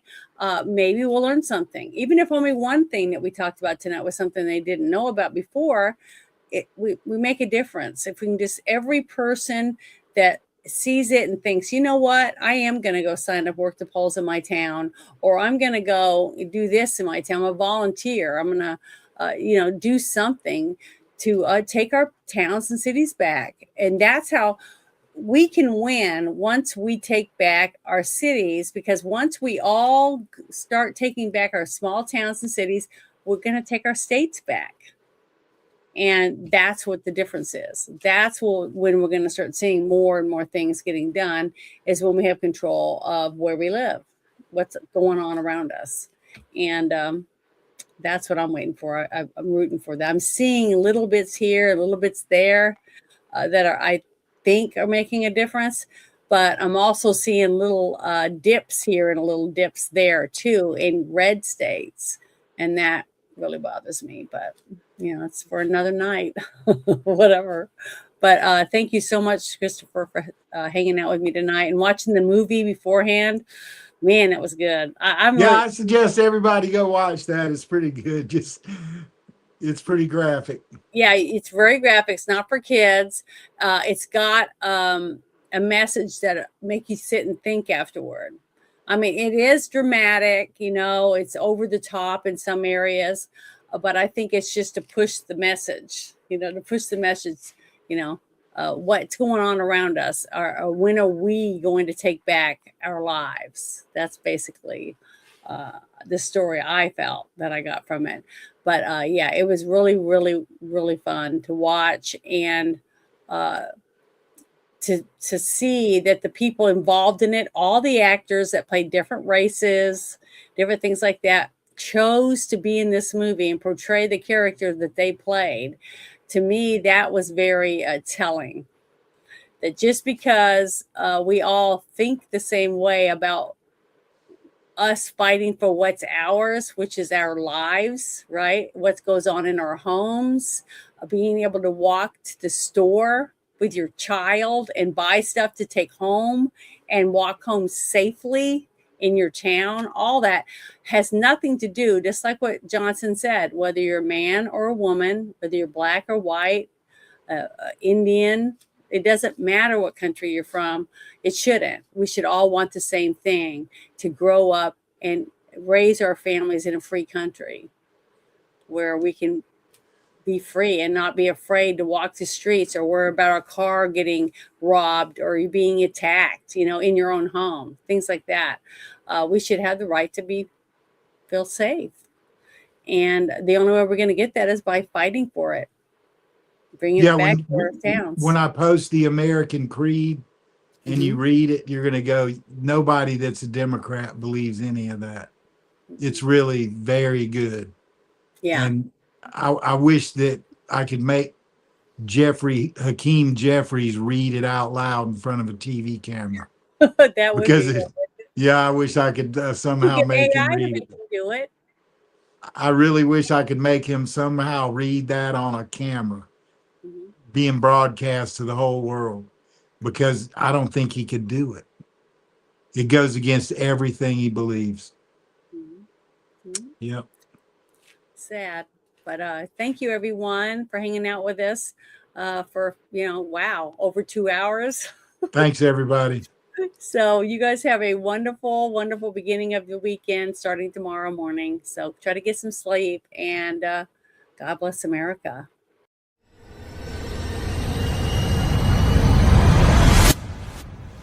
American COVID-19 vaccine deaths, it ranges from about 470,000 from Pfizer alone up to 840,000 American deaths from the COVID-19 vaccines. We have to remember that that is rivaling the American soldier death toll of World War I, World War II, Vietnam, and the Iraq War combined.